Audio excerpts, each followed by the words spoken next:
Sofía Navarro creía conocer a su marido hasta el día en que un aguacero torrencial la obligó a entrar en el establecimiento equivocado en el peor momento posible.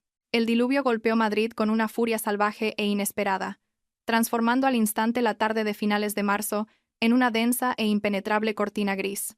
Sofía Navarro, una mujer cuya vida profesional se definía por la precisión y el control, agarraba el volante de su elegante BMW X3 con una tensión que reflejaba la intensidad de la tormenta. Sus ojos, normalmente agudos y evaluadores, estaban forzados, fijos en la calle que se disolvía rápidamente en un turbulento arroyo urbano. A sus 34 años, Sofía se había labrado meticulosamente una exitosa carrera como arquitecta de alto perfil. Sus emblemáticos diseños residenciales modernos adornaban los códigos postales más exclusivos de la Comunidad de Madrid y sus alrededores. Su agenda era una fortaleza de reuniones consecutivas que rara vez dejaba un momento para la improvisación. Se suponía que este martes sería otro día exigente, una marcha predecible y estructurada hacia sus metas profesionales. O eso había presumido con confianza antes de que los cimientos de su mundo comenzaran su catastrófico colapso. La lluvia martilleaba con una fuerza tan implacable que los limpiaparabrisas, incluso en su máxima y más frenética velocidad, estaban irremediablemente desbordados. Sofía sentía el tamborileo sobre el techo panorámico del coche como una agresión física, un furioso ritmo percusivo que parecía vibrar a través de sus huesos. La visibilidad se había desplomado a apenas unos metros. Acababa de soportar una agotadora sesión de 3 horas con un cliente notoriamente exigente en un piso señorial del barrio de Salamanca, y su único y desesperado deseo era llegar al santuario de su hogar, sumergirse en una ducha hirviendo y purgar el recuerdo de las interminables y minuciosas revisiones de un proyecto de mansión multimillonaria que parecía condenado a una eterna inconclusión. Pero la tormenta, al parecer, era un agente del destino con un guión dramáticamente diferente en mente. A medida que la carretera se convertía en una lámina de agua cegadora e informe, Sofía, confiando en años de navegación por la compleja red de la ciudad, tomó una decisión en una fracción de segundo. Giró bruscamente a la derecha, saliendo de la avenida principal hacia una calle lateral más tranquila y arbolada cerca de la bulliciosa confluencia de la calle Serrano y la calle de Goya. Esta zona le era íntimamente familiar. Era el epicentro de su dominio profesional. Su mirada se posó en un edificio que había admirado durante mucho tiempo, una estructura de principios de siglo bellamente conservada, con la fachada recientemente restaurada. Ahora albergaba una galería de arte contemporáneo de vanguardia en la planta baja y un discreto y sofisticado salón en el piso de arriba. El lugar era conocido como la Galería y Salón Lumina, y Sofía había asistido a varias inauguraciones exclusivas de la alta sociedad allí a lo largo de los años. Actuando puramente por instinto y la necesidad de refugio inmediato, aparcó en la primera plaza disponible, sosteniendo su caro bolso de piel italiano sobre la cabeza en un fútil gesto de protección, corrió hacia la entrada. Sus tacones de diseño de media altura repiquetearon con un ritmo frenético contra las resbaladizas baldosas de la acera. Mientras subía los 3 cortos escalones hacia la pesada puerta de cristal, en el momento en que la empujó y entró, una profunda sensación de alivio la invadió, acompañada de una ráfaga de aire cálido y seco. La atmósfera era rica y compleja, una sofisticada mezcla de aromas.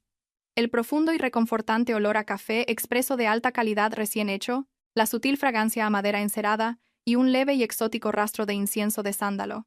Las paredes eran un lienzo para audaces obras de arte moderno y abstracto, y la iluminación baja meticulosamente controlada proyectaba un íntimo resplandor dorado.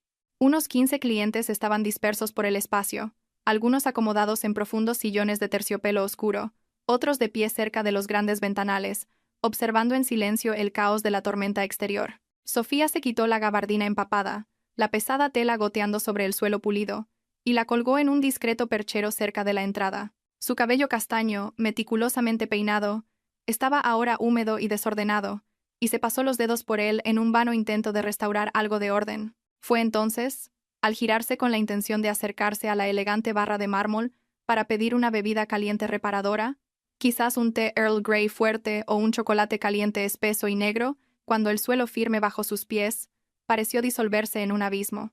En el rincón más privado y tenuemente iluminado del salón, situado cerca de un amplio ventanal que daba a un pequeño patio interior azotado por la lluvia, los ojos de Sofía registraron una escena que su cerebro de arquitecta, altamente lógico, se negó a procesar durante largos y agónicos segundos. Sentado en un profundo y desgastado sillón de cuero marrón, estaba su marido desde hacía 7 años, David Vega. Pero la impactante verdad era que, inequívocamente, no estaba solo. Una mujer cuyo cabello rubio y ondulado caía sobre el hombro de David estaba innegablemente sentada en su regazo. No se trataba de una proximidad casual, ni de un acercamiento amistoso. Estaba literalmente posada sobre sus muslos, su cuerpo inclinado hacia el de él, sus brazos íntimamente enlazados alrededor de su cuello, en un abrazo posesivo que gritaba una profunda historia compartida y no dejaba absolutamente ningún lugar para una interpretación inocente. La mano izquierda de David estaba abierta y posesiva sobre la parte baja de la espalda de la mujer, sus dedos presionando la delicada seda de su blusa, mientras que su mano derecha sostenía lánguidamente una copa a medio llenar de un caro Ribera del Duero, un accesorio que parecía completamente olvidado en la intensidad del momento. El mundo entero fuera del salón, la furiosa tormenta, la ciudad de Madrid, todo dejó de existir. El tiempo para Sofía se había detenido violentamente. Una fría y nauseabunda ola recorrió el estómago de Sofía. Sus piernas comenzaron a temblar incontrolablemente. Una manifestación física del shock sísmico. Pero permaneció clavada en el sitio. Una estatua de incredulidad, completamente incapaz de apartar la mirada de la escena de su propia destrucción. No había error posible, ningún truco de luz o sombra que pudiera explicar aquello. No era una mujer sentada cerca de él, no era un abrazo platónico e inocente. Era el inconfundible lenguaje corporal primitivo de dos personas que no solo habían cruzado todos los límites, sino que habían construido un nuevo mundo secreto sobre las ruinas de su matrimonio. Fue en ese preciso y devastador momento, cuando David levantó los ojos del rostro de la mujer. El contacto visual resultante, que abarcó toda la longitud del sofisticado salón, fue una brutal descarga eléctrica de alto voltaje. Sofía observó con una aterradora claridad cristalina el instante exacto en que el color desapareció del rostro de su marido, dejándolo de un gris ceniciento y enfermizo. Sus ojos, normalmente reservados y calculadores, se abrieron de puro y absoluto terror. Su boca se entreabrió ligeramente, pero el sonido, que debería haber sido una negación o un jadeo, se ahogó en su garganta. Sus dedos, que aún sujetaban la copa de vino, se pusieron rígidos, y todo su cuerpo se bloqueó como si una fuerza malévola invisible hubiera pulsado el botón de parada de emergencia de su propia existencia. La mujer rubia, absorta en su propio momento, sintió de inmediato el profundo cambio en el comportamiento de David. Giró la cabeza, con una expresión de leve irritación, para seguir la trayectoria de su mirada paralizada. «David», murmuró, su voz un sonido bajo y ronco que, sin embargo, fue perfectamente audible en el pesado y repentino silencio del salón. Lo intentó de nuevo, con un toque de impaciencia en su tono. «David, ¿qué pasa? ¿Qué estás mirando?» El silencio, denso y sofocante, fue la única respuesta. La mujer le dio un pequeño y frustrado apretón en el hombro, tratando de atraer su atención de nuevo hacia ella. «¿Estás bien? Háblame». Cuando él permaneció completamente congelado, con los ojos fijos en la figura cerca de la entrada, la mujer finalmente siguió a regañadientes su mirada hasta su origen. Y fue en ese segundo cuando Sofía sintió el segundo golpe, mucho más paralizante, un shock que eclipsó el descubrimiento inicial. La mujer era Chloe Soto. Sofía retrocedió instintivamente, tropezando 2 pasos hacia atrás. Su espalda chocó contra la superficie fría e inflexible de la pared, y tuvo que presionar una mano contra el yeso para no derrumbarse por completo. Chloe, la prometida de Marcos. Marcos Soler, el hombre que había sido su amigo incondicional e inquebrantable desde sus agotadores días en la Escuela de Arquitectura de la Politécnica. El hombre que había sido su roca en cada crisis profesional, cada triunfo personal, cada hito significativo de su vida adulta. Chloe la reconoció simultáneamente. Su rostro, que momentos antes había estado sonrojado de placer ilícito, se contorsionó al instante en una grotesca máscara de pánico puro y absoluto. Se levantó de un salto del regazo de David como si el cuero se hubiera incendiado de repente.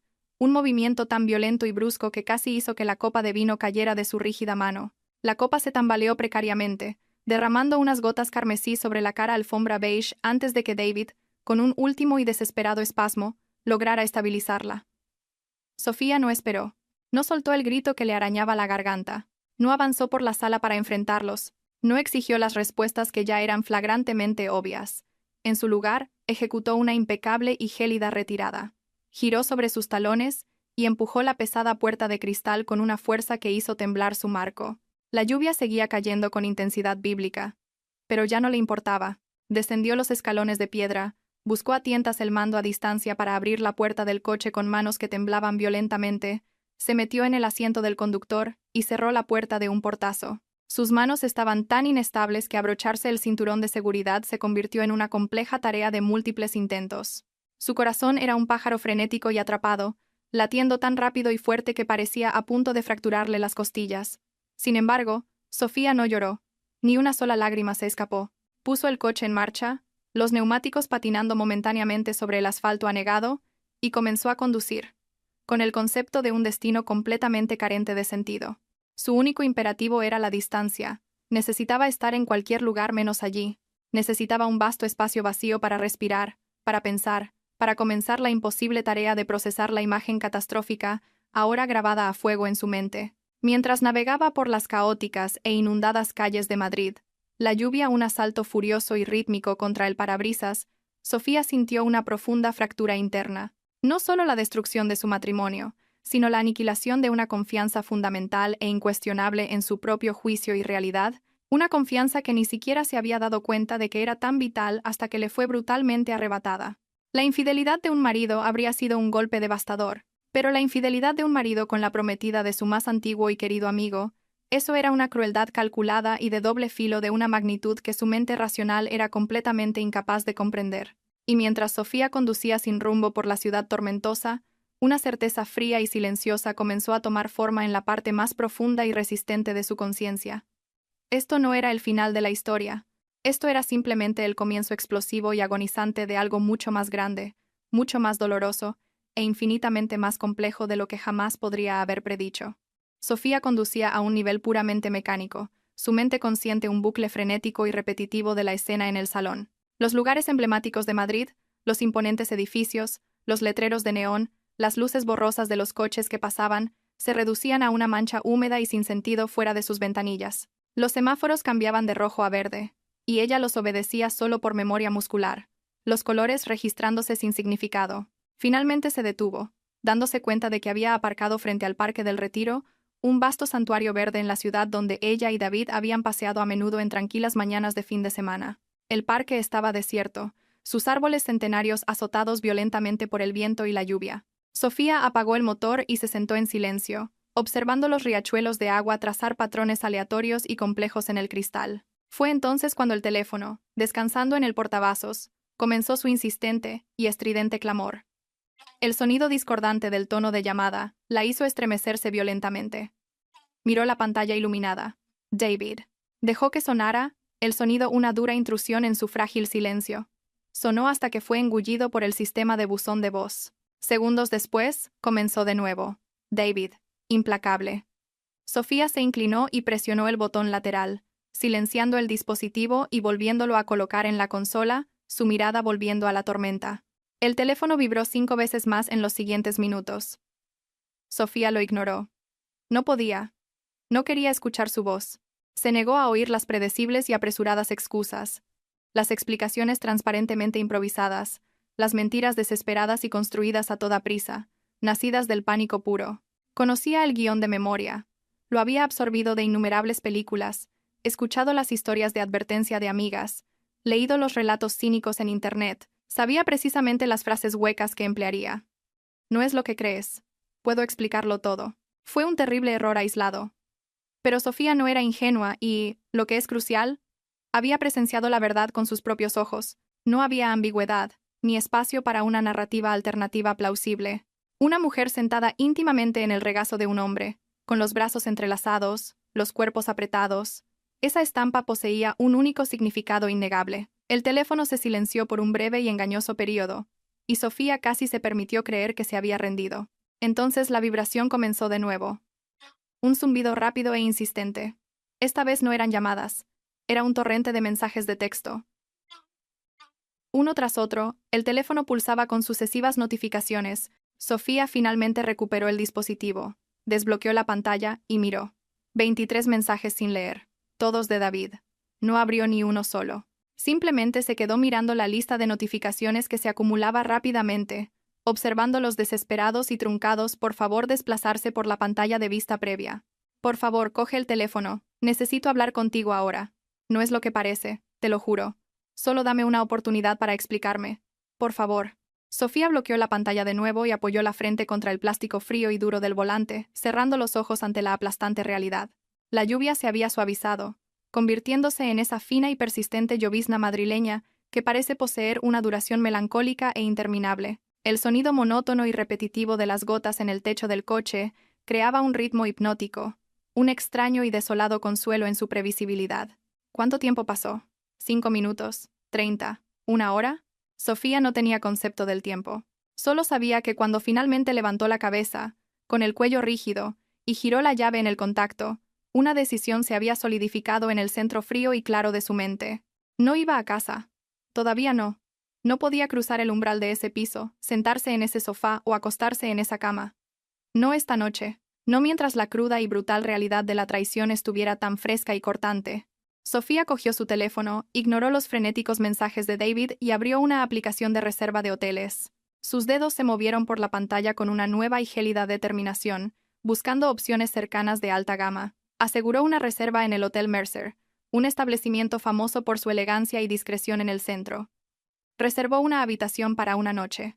No, reconsideró, su resolución endureciéndose. Para 3 noches. Confirmó la reserva y reincorporó el coche al flujo del tráfico. El trayecto hasta el hotel duró unos rápidos 15 minutos. Cuando Sofía entró en el vestíbulo grande y silencioso, con su caro bolso de piel italiano todavía húmedo y el pelo ligeramente pegado al cuello, nadie del personal se atrevió a hacer una sola pregunta. La recepcionista le ofreció una sonrisa pulida y ensayada, le entregó la tarjeta de acceso a una suite premium y le deseó una agradable estancia. Sofía asintió con un breve gesto inexpresivo y se dirigió a los ascensores. La suite era vasta y completamente impersonal, decorada en tonos apagados y anónimos de beige, crema y gris pizarra. Una enorme cama king size dominaba el centro de la habitación, flanqueada por mesitas de noche minimalistas de madera clara. Las cortinas opacas eran pesadas, diseñadas para aislar completamente el mundo exterior. Sofía dejó su bolso en un sillón de terciopelo cerca de la ventana, se quitó los zapatos de diseño y se sentó pesadamente en el borde de la cama. Fue solo entonces, en la absoluta y aislante soledad de esa anónima habitación de hotel, cuando las lágrimas contenidas por pura fuerza de voluntad finalmente llegaron. No eran los sollozos histéricos de una mujer rota, sino un torrente silencioso e incesante, la manifestación física de un corazón que había sido irrevocablemente destrozado. Las semanas siguientes fueron una neblina implacable y fría de eficiencia profesional. Sofía desalojó inmediatamente el piso que había compartido con David, mudándose a un alquiler temporal en un rascacielos en el bullicioso barrio de Malasaña. Instituyó una estricta política de no contacto, comunicándose con David exclusivamente a través de su abogada, Elena Valdés. La señorita Valdés era una leyenda en los círculos legales de Madrid, una abogada formidable e inflexible, conocida por su enfoque despiadado y pragmático en divorcios de alto patrimonio y gran conflictividad. David, como era de esperar, lanzó una campaña de desesperados intentos de contacto, llamadas, interminables mensajes de texto, correos electrónicos e incluso un patético intento de aparecer en su estudio de arquitectura, solo para ser recibido y cortésmente, pero con firmeza, rechazado por su altamente capacitada asistente. Sofía se mantuvo absolutamente resuelta. Había presenciado la verdad y se negaba a permitir que él enturbiara el asunto con más mentiras o disculpas manipuladoras. La conversación más angustiosa, sin embargo, fue con Marcos. Quedó con él en una tranquila cafetería independiente cerca del campus de la Universidad Politécnica, el mismo lugar donde su amistad de décadas había echado raíces. «Los vi, Marcos», declaró, su voz anormalmente plana, completamente desprovista de la emoción que se agitaba en su interior.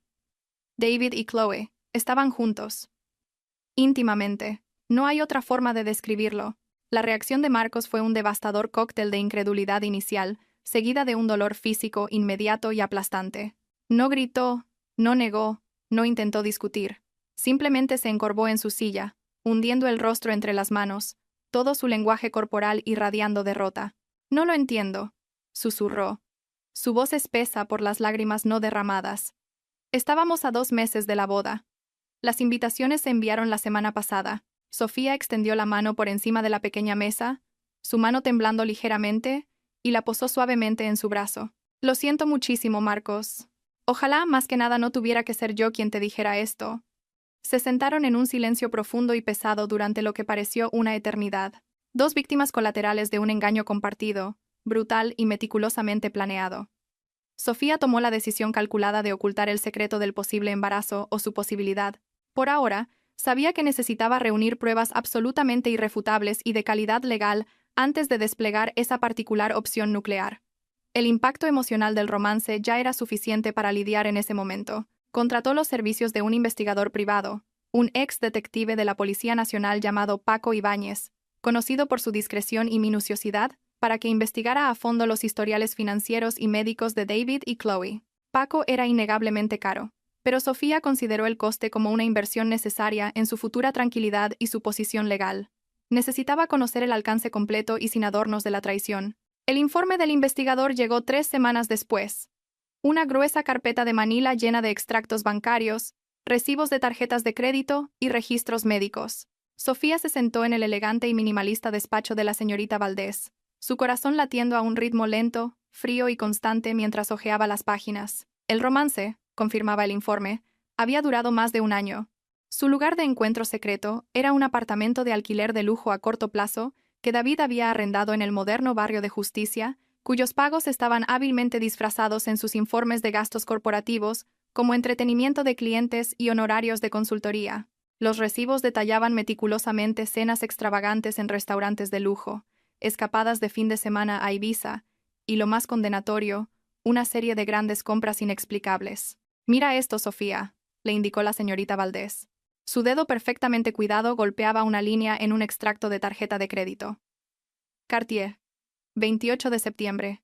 15.000 euros. Sofía bajó la mirada hacia los sencillos y clásicos pendientes de perlas que llevaba, un regalo de su madre. Nunca he recibido ninguna joya de Cartier. Entonces, insistió Elena, ¿para quién era exactamente? Fue esta compra. La señorita Valdés pasó la página con un movimiento brusco y decidido. ¿Y esto? La clínica de fertilidad Ivy. Múltiples pagos importantes extraídos de vuestra cuenta conjunta, todos detallados como cuidados prenatales para un embarazo que, según tu propio historial médico, demostrablemente no era tuyo. Sofía cerró suavemente el expediente. El volumen de pruebas era abrumador, un maremoto de evidencias. Ahora solo quedaba seleccionar el momento perfecto y más devastador para revelarlo. La oportunidad se presentó un mes después en la celebración del 35 cumpleaños de David. Sus padres, felizmente ignorantes de los inminentes procedimientos de divorcio, habían insistido en organizar una fiesta masiva y opulenta en el Hotel Palace, uno de los lugares más prestigiosos de Madrid. Sofía había recibido una invitación y decidió, con una calma escalofriante, que asistiría. Llegó elegantemente tarde, una figura llamativa en un vestido largo y entallado de color negro, su compostura absolutamente inquebrantable. La fiesta estaba en pleno apogeo, con aproximadamente 70 invitados, una mezcla de los colegas más importantes de David, clientes de alto valor y amigos cercanos. David la vio en el instante en que entró en el salón, y su rostro palideció al instante hasta el color de la porcelana blanca. Comenzó a moverse hacia ella, con una mirada desesperada y suplicante en los ojos, pero Sofía ya caminaba decididamente hacia el pequeño escenario elevado, donde se habían instalado un micrófono y una gran pantalla de proyección para los brindis planeados. Levantó el micrófono de su soporte, lo golpeó ligeramente, y el agudo sonido amplificado resultante silenció instantáneamente el bullicio de la multitud, callando todo el salón. «Buenas noches a todos», comenzó Sofía, su voz clara, firme y resonando perfectamente por toda la sala. «Soy Sofía Navarro, y soy la esposa de David, o quizás más exactamente, su futura exesposa». Un jadeo colectivo y audible de sorpresa recorrió a los 70 invitados. David se congeló a mitad de camino, varado en el centro del suelo pulido. «Se me ha pedido que ofrezca un brindis por David con motivo de su 35 cumpleaños», continuó Sofía, una sonrisa leve, casi imperceptiblemente triste, asomando a sus labios. «Y voy a honrar esa petición. Quiero brindar por la verdad, porque la verdad, como dice el viejo refrán, al final nos hará libres». Se acercó al proyector, conectó su portátil con una facilidad practicada, y una hoja de cálculo meticulosamente organizada llenó inmediatamente la enorme pantalla. Era un desglose detallado y codificado por colores de los gastos ilícitos no autorizados de David. «Aquí, para vuestro disfrute, tenéis una lista completa de los gastos en los que David ha incurrido durante el último año», explicó, cogiendo un puntero láser y dirigiendo el punto rojo a la pantalla. «Gastos que no se asignaron a nuestra vida en común, sino a su vida secreta paralela», resaltó la compra de la joya con un clic. «Cartier, 28 de septiembre, 15.000 euros». Se tocó los sencillos pendientes de perlas que llevaba. «Puedo confirmar que no recibí ninguna joya de Cartier. Así que la pregunta sigue siendo, ¿para quién fue esta importante compra?». David era ahora de un tono blanco fantasmal. Intentó abrirse paso hacia el escenario, pero la multitud de invitados, ahora completamente cautivada y centrada en la pantalla, formó inconscientemente una barrera humana impenetrable que bloqueaba su camino. A continuación, tenemos la clínica de fertilidad 4, continuó Sofía, su voz manteniendo su escalofriante firmeza profesional. Múltiples pagos sustanciales extraídos de nuestra cuenta conjunta. Todo para cuidados prenatales para un embarazo que, les aseguro, no era mío. Jadeos audibles estallaron por la sala. Las cabezas se giraron, buscando frenéticamente a David, luego a Sofía, tratando desesperadamente de reconstruir el drama que se desarrollaba, y entonces Sofía pulsó el play en un archivo diferente y más pequeño. La grabación de audio comenzó. La voz de Chloe, aguda e inconfundible, llenó el silencioso salón. Podría ser de Marcos. Podría ser de David. Sinceramente, no lo sé. Hice los cálculos, y estuve con ambos durante ese periodo crítico. El silencio que siguió a la grabación fue absoluto. Un vacío de sonido. 70 personas permanecieron congeladas en un estado de completo shock compartido. Sofía finalmente levantó la vista de la pantalla y recorrió la sala, sus ojos clavándose en el rostro de Marcos. Estaba mortalmente pálido, sus ojos abiertos y fijos en la pantalla, su boca ligeramente abierta en un grito silencioso. A su lado, Chloe, que de alguna manera se las había arreglado para colarse en la fiesta, se cubría la cara con las manos en un fútil intento de desaparecer.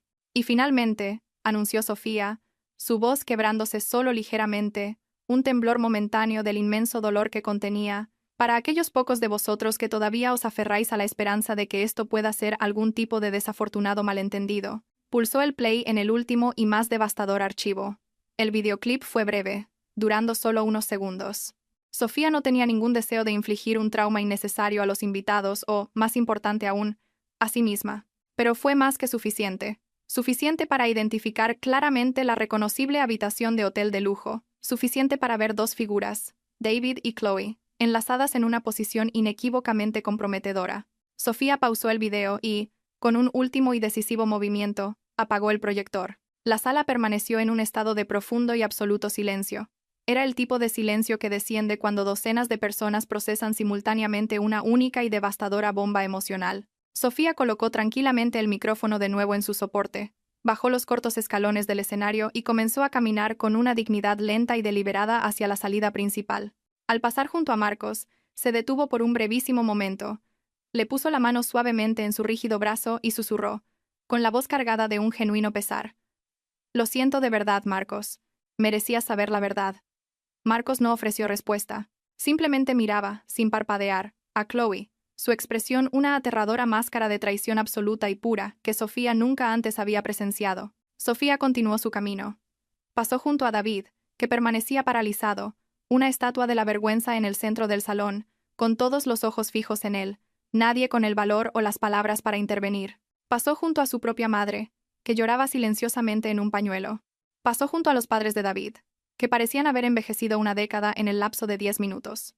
Luego salió por las enormes y ornamentadas puertas principales del Palace, adentrándose en el aire fresco y purificador de la noche madrileña. Su coche la esperaba exactamente donde lo había aparcado. Sofía se deslizó en el asiento del conductor, arrancó el motor y se alejó. No miró ni una sola vez por el espejo retrovisor. Cualquier caos, recriminación o consecuencia que estuviera estallando ahora dentro de ese salón ya no era su carga. Había entregado la verdad, y la verdad, como siempre hace, había desatado su propio poder devastador e innegable. En los días que siguieron inmediatamente, las consecuencias de la revelación pública de Sofía se desarrollaron con una velocidad y finalidad aterradoras, exactamente como ella había predicho fríamente. Rápidas, brutales y completamente irreversibles. Marcos llamó a Sofía el domingo por la mañana temprano, su voz áspera y cruda, el sonido de un hombre que no había dormido y probablemente no podía. «Necesito hablar contigo», dijo saltándose cualquier pretensión de saludo. «Lo sé», respondió Sofía, su propia voz tranquila y firme. «¿Dónde te gustaría que nos viéramos?» Acordaron un café apartado y tranquilo al borde del Parque del Retiro, un lugar lejos de las miradas indiscretas de la escena social de la ciudad. Cuando Sofía llegó, Marcos ya estaba allí, ocupando una mesa en un rincón, con una taza de café frío a medio vaciar delante de él. Parecía completamente devastado. Círculos morados profundos subrayaban sus ojos. Su pelo estaba despeinado y su ropa parecía como si se la hubiera puesto sin pensar. Sofía se deslizó en el asiento frente a él, manteniendo un respetuoso silencio. Se acabó, dijo finalmente Marcos. Las palabras pesadas y definitivas. Anoche, le devolví el anillo, cancelé el lugar de la boda, envié un mensaje masivo a todos los invitados informándoles de que la boda se cancela. Lo siento muchísimo, Marcos. No lo sientas, replicó él, levantando la cabeza para encontrar su mirada por primera vez. Hiciste lo correcto. Si no hubieras hecho lo que hiciste ayer, me habría casado con ella. Me habría comprometido a pasar el resto de mi vida creyendo una mentira. Aún así, insistió Sofía suavemente. Sé que este dolor es inmenso. Marcos soltó una risa corta, amarga y sin humor. Inmenso. Sofía, invertí 10 años de mi vida en esa mujer, 10 años creyendo que conocía a la persona que dormía a mi lado. Y descubrí anoche, delante de 70 personas, que no sabía absolutamente nada. Que la mujer con la que estaba a punto de casarme no solo me estaba engañando con el marido de mi mejor amiga, sino que podría estar esperando un hijo suyo. Sofía permitió que el profundo silencio se asentara y perdurara entre ellos. ¿Vas a pedir una prueba de paternidad?, preguntó su tono uniforme. No, respondió Marcos, sacudiendo la cabeza con decisión.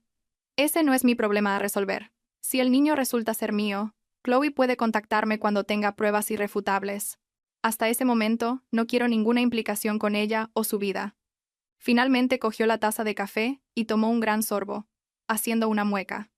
Estaba helado. ¿Y tú?, preguntó, devolviéndole la pregunta. ¿Cómo lo llevas realmente? Sofía hizo una pausa, considerando su respuesta con la precisión de una arquitecta. Extrañamente, siento una profunda sensación de paz. Creo que es porque tuve semanas para procesar la verdad, para prepararme. Yo tenía el conocimiento. A ti te golpeó toda la brutal realidad de golpe. ¿Es por eso que esperaste hasta la fiesta? ¿Para asegurarte de que tenías todas las pruebas antes de decírmelo? Sí, confirmó ella. No podía acudir a ti con una mera sospecha. Naturalmente, te habrías puesto a la defensiva, y Chloe habría fabricado fácilmente una contranarrativa. Necesitaba pruebas que fueran irrefutables tanto legal como emocionalmente. Marcos asintió lentamente, aceptando su lógica. ¿Y David? ¿Cuáles son las consecuencias para él? Divorcio, declaró Sofía llanamente. Los papeles ya se están finalizando. Y en cuanto a las consecuencias profesionales, Sofía hizo una pausa, un destello de fría satisfacción en sus ojos. No tengo que mover un dedo más. La lista de invitados de esa fiesta incluía a su director general, sus clientes más importantes y sus colegas directos. Su reputación en esta ciudad ya está irrevocablemente destruida. Y así fue. Sofía se enteró a través de la eficiente y susurrante red de amigos comunes que David había sido puesto en excedencia administrativa indefinida de su startup tecnológica de alto perfil. Aunque oficialmente era una excedencia, todos entendieron lo que era. Un despido corporativo educado. Una empresa tecnológica, especialmente una que se enorgullecía de una imagen pública progresista y ética, no podía permitirse tener a un alto ejecutivo expuesto públicamente en un escándalo de la alta sociedad tan sórdido. Chloe también se enfrentó a consecuencias inmediatas y severas. Su boutique de joyería, que dependía casi por completo del delicado ecosistema de las redes sociales y las recomendaciones boca a boca entre la élite madrileña, vio cómo sus ventas se desplomaban a un abismo. Los clientes cancelaron pedidos personalizados. Comisiones importantes fueron retiradas abruptamente. En menos de 2 semanas, Chloe se vio obligada a cerrar la tienda, colocando un escueto y simple aviso en la puerta de cristal cerrada. Cerrado temporalmente por circunstancias personales imprevistas. Sofía no sintió ninguna oleada de satisfacción triunfante ante esta noticia. Sus acciones nunca habían estado motivadas por la venganza, pero tampoco sintió lástima. Las acciones conllevan consecuencias, y los adultos, pensó con una frialdad final, deben vivir con las elecciones que hacen. Los procedimientos de divorcio, considerando las explosivas circunstancias, fueron sorprendentemente rápidos y sin oposición. David no ofreció resistencia. No intentó luchar por la división de bienes. Firmó cada documento que Elena Valdés le puso delante con la silenciosa y derrotada resignación de un hombre que sabía que no tenía absolutamente ninguna base legal o moral en la que apoyarse. Sofía conservó la propiedad del lujoso piso. Era financieramente capaz de mantenerlo por su cuenta, y se negó a permitir que David conservara ni siquiera una fracción de la propiedad del espacio que él había profanado tan completamente. A David le quedó una pequeña parte de sus ahorros, su coche y la total responsabilidad de la montaña de deudas de tarjetas de crédito que había acumulado durante su romance. En cuanto a la posible paternidad, se llegó a un acuerdo claro. Si una prueba de ADN confirmaba que David era el padre del hijo de Chloe, Él asumiría la total responsabilidad financiera según lo estipulado por la ley, pero Sofía no tendría ninguna implicación ni contacto con la situación. 3 meses después, se firmó y archivó el decreto final de divorcio. Sofía Navarro era oficial y legalmente libre. No celebró la ocasión. Simplemente firmó los papeles finales en una tranquila tarde de jueves en el despacho de la señorita Valdés y luego regresó inmediatamente a su estudio, tratando el monumental evento como nada más que una tarea administrativa completada. Porque a la luz fría y dura de su nueva realidad eso es precisamente lo que era. La vida de Sofía comenzó su lento y deliberado regreso a una nueva normalidad. No era la normalidad de su pasado. Esa realidad estaba irrevocablemente destrozada, sino un nuevo ritmo cuidadosamente construido que era, en muchos aspectos profundos, mucho más saludable y auténtico. Se sumergió en su trabajo con una intensidad renovada, casi feroz. Comenzó a aceptar proyectos desafiantes y de alto perfil que antes podría haber rechazado. Viajó extensamente, dando charlas en importantes congresos de arquitectura en Barcelona, Lisboa y Roma. Comenzó a dar conferencias como invitada en universidades de prestigio sobre la importancia crítica del diseño sostenible y la preservación de estructuras históricas. Y lentamente, con el paso cauteloso de un profundo deshielo, Sofía comenzó a permitirse vivir de verdad de nuevo. No simplemente sobrevivir a los escombros, sino abrazar una existencia vibrante y con visión de futuro. Adoptó un perro de un refugio, un magnífico pastor alemán de 7 años llamado Max, que había sido abandonado por su anterior dueño, y tenía la mirada cautelosa y recelosa de un animal que había aprendido que el mundo podía ser cruel e impredecible. Sofía y Max formaron un vínculo inmediato y profundo. Ambos habían sido traicionados. Ambos estaban inmersos en el lento y meticuloso proceso de reconstruir la confianza, un pequeño y tentativo paso a la vez. Sofía también se comprometió a sesiones regulares de terapia con una consejera muy recomendada, la doctora Cecilia Reyes. Lo hizo no porque estuviera al borde del colapso, sino porque estaba decidida a procesar el trauma de la manera más saludable posible. Quería asegurarse de no arrastrar ninguna carga emocional no resuelta al futuro que estaba construyendo. 10 meses después de que se finalizara su divorcio, en una importante cumbre internacional de arquitectura celebrada en Barcelona, un evento que atrajo a arquitectos, líderes de opinión, urbanistas y diseñadores de toda Europa, Sofía conoció a León. Estaba sentada en una sesión centrada en la innovación sostenible en proyectos de rehabilitación a gran escala, tomando notas diligentemente cuando el hombre a su lado se inclinó y ofreció un comentario ingenioso y perspicaz sobre la presentación. Entablaron una conversación. Inicialmente, la charla fue estrictamente profesional. Luego derivó hacia las complejidades de la vida urbana, luego de vuelta a una pasión compartida por la arquitectura, y finalmente se centró en los aspectos más profundos y personales de la vida. León Olivera también era arquitecto, con sede en Barcelona, especializado en proyectos residenciales de lujo a medida. Tenía 42 años, un rostro amable y abierto, y 2 hijos de un matrimonio anterior que había terminado amistosamente 3 años antes. Poseía una sonrisa fácil y genuina que tenía el poder de iluminar por completo sus facciones. No hubo chispas dramáticas repentinas, ni una atracción abrumadora inmediata. En cambio, hubo una conexión tranquila y profunda. Había una facilidad natural en su conversación. Estaba la sensación profundamente reconfortante de hablar con alguien que realmente escuchaba sus palabras y valoraba de verdad su perspectiva. Intercambiaron información de contacto, comenzaron un intercambio constante de mensajes de texto, luego vinieron las largas llamadas telefónicas nocturnas. León comenzó a inventar excusas cada vez más endebles para visitar Madrid con más frecuencia. Sofía, a su vez, comenzó a aceptar nuevos proyectos en Cataluña que requerían que estuviera más cerca de Barcelona. Cuando finalmente compartieron su primer beso, 4 meses después de ese encuentro inicial en el Congreso, ocurrió durante un tranquilo paseo nocturno por la Barceloneta, con el sol poniente pintando la vasta extensión del horizonte de la ciudad en impresionantes tonos de naranja, fuego y violeta profundo. El beso fue suave, vacilante, una exploración mutua, pero se sintió absoluta y profundamente correcto. ¿Estás segura de que estás lista para esto, Sofía?, preguntó León después, sosteniendo sus manos suavemente y estudiando su rostro con sincera preocupación. Sé que has pasado por mucho.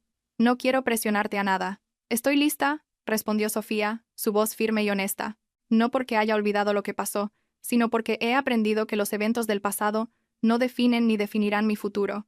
Y lo decía en serio. Realmente lo hacía. 1 año y medio después del devastador escándalo en la fiesta de cumpleaños, Sofía estaba sentada en una cómoda silla en la consulta de un obstetra, sus manos fuertemente cogidas por las de León, ambos mirando atentamente el monitor del ecógrafo. «Felicidades», anunció el médico con una cálida sonrisa profesional. Están esperando una niña sana. Sofía sintió la familiar y cálida oleada de lágrimas corriendo por su rostro. Pero eran lágrimas buenas. Lágrimas de pura y absoluta alegría y gratitud. León apretó su mano, sus propios ojos brillando intensamente de profunda emoción. Se habían casado 6 meses antes en una ceremonia pequeña y profundamente íntima celebrada en el hermoso Jardín Botánico de Madrid, a la que solo asistieron sus familiares más cercanos y unos pocos amigos selectos. Marcos estaba allí, orgulloso como el padrino de honor de Sofía. Eventualmente se había recuperado de la traición de Chloe. Ahora estaba saliendo con alguien nuevo, una instructora de yoga amable y centrada que había conocido a través de amigos comunes. Una mujer cuyo espíritu amable y honesto era precisamente el bálsamo que su corazón herido necesitaba. León se había trasladado permanentemente a Madrid después de la boda, estableciendo una exitosa sucursal de su estudio de arquitectura en la ciudad. Juntos compraron una casa. No otro piso estéril, sino una casa real y espaciosa con un gran jardín consolidado ubicada en la deseable urbanización de La Moraleja. Irónicamente, estaba solo a unos pocos municipios de donde Sofía había vivido una vez con David, pero esta casa era fundamentalmente diferente, era de ellos. Era un hogar construido no sobre la pretensión, sino sobre la sólida base de la verdad, el respeto mutuo y el compromiso inquebrantable. A medida que Sofía entraba en su tercer trimestre, finalmente recibió la última actualización definitiva sobre Chloe y el bebé. Marcos lo mencionó casualmente durante un café, señalando que Chloe había dado a luz a una niña 3 meses antes. La prueba de paternidad había confirmado sin lugar a dudas que David era el padre. Él estaba pagando la pensión alimenticia obligatoria, pero había decidido renunciar a cualquier custodia o derecho de visita regular, una decisión que, según había oído Marcos, era enteramente de David. Chloe, añadió Marcos, se había mudado, reubicándose en un pueblo más pequeño y tranquilo de la sierra, lejos de la memoria social del escándalo madrileño. Allí había abierto una nueva y pequeña tienda de artesanía, intentando reconstruir su vida lejos de los escombros que había creado. Sofía absorbió esta información con una compleja mezcla de emociones. Una pequeña parte de ella sintió una punzada distante de tristeza, no por Chloe o David, sino por la niña inocente nacida en una situación tan caótica. Una parte más grande y dominante de ella sintió una tranquila sensación de que la justicia, a su manera lenta e inevitable, había seguido su curso natural. La gente se había enfrentado a las consecuencias de sus actos. La vida para todos los involucrados había seguido adelante. ¿Alguna vez has considerado ponerte en contacto con él?, le preguntó León una noche mientras estaban acostados en la cama, su mano descansando protectoramente sobre el gran y redondeado vientre de Sofía. ¿Con David? Ahora que ambos estáis a punto de ser padres. Sofía consideró la pregunta por un largo momento. No, declaró finalmente. Y no lo haré. Lo que suceda en su vida ya no es asunto mío, León. Él tomó sus decisiones. Yo tomé las mías. Y ahora nuestros caminos están permanente y completamente separados. León se inclinó y le besó la frente con ternura. Eres una persona mucho mejor y con más clase de lo que yo sería en esta situación. No soy mejor, le corrigió Sofía suavemente. Simplemente he aprendido que aferrarse al resentimiento es como beber veneno y esperar tontamente que la otra persona muera por ello. David no merece más espacio en mi mente ni en mi corazón. Cuando la hija de Sofía y León finalmente llegó en una clara y fresca mañana de noviembre, con el sol brillante entrando por las ventanas de la maternidad del Hospital Ruber Internacional, Sofía sostuvo a la pequeña y perfecta bebé en sus brazos y se sintió abrumada por un sentimiento que no había anticipado: gratitud. No gratitud por la traición, nunca eso, sino una profunda gratitud por el camino difícil y doloroso que la traición la había obligado a tomar en última instancia. Porque si David no la hubiera engañado, si Sofía no hubiera descubierto la verdad, si no hubiera encontrado el coraje para poner fin al matrimonio y reconstruir meticulosamente su vida, nunca habría conocido a León. Nunca estaría sosteniendo a esta preciosa bebé. Nunca habría encontrado esta vida hermosa y auténtica. Su hija se llamó Gracia. Y mientras Sofía contemplaba el pequeño y perfecto rostro de la bebé, sintiendo la fuerte presencia de León a su lado, y a Max, su leal pastor alemán, yaciendo fielmente a los pies de la cama del hospital, comprendió una verdad fundamental que le cambió la vida. La verdadera felicidad no proviene de no ser herido nunca. Proviene de poseer la fuerza interior para levantarse de nuevo cuando lo eres. Proviene de la negativa inquebrantable a permitir que la debilidad o la traición de otra persona defina tu propio valor. Proviene de elegir la verdad difícil sobre la negación cómoda, incluso cuando esa verdad es brutal. Y lo más importante, proviene de tener la paciencia tranquila y la fe profunda de que, después de la tormenta más violenta, el sol siempre volverá a brillar. Sofía besó la frente de Gracia con infinita ternura.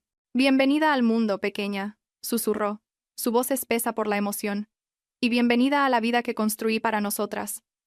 Una vida honesta, una vida real, y en ese singular momento perfecto, rodeada de su nueva y verdadera familia, con el futuro extendiéndose ante ella como una página en blanco esperando ser llenada, Sofía finalmente dejó ir por completo el pasado, no con ira persistente, no con amargura corrosiva, sino con la dignidad tranquila e inquebrantable de una mujer que había mirado la verdad directamente a los ojos, se había negado a retroceder y había emergido al otro lado infinitamente más fuerte, inmensurablemente más sabia y profundamente, bellamente libre.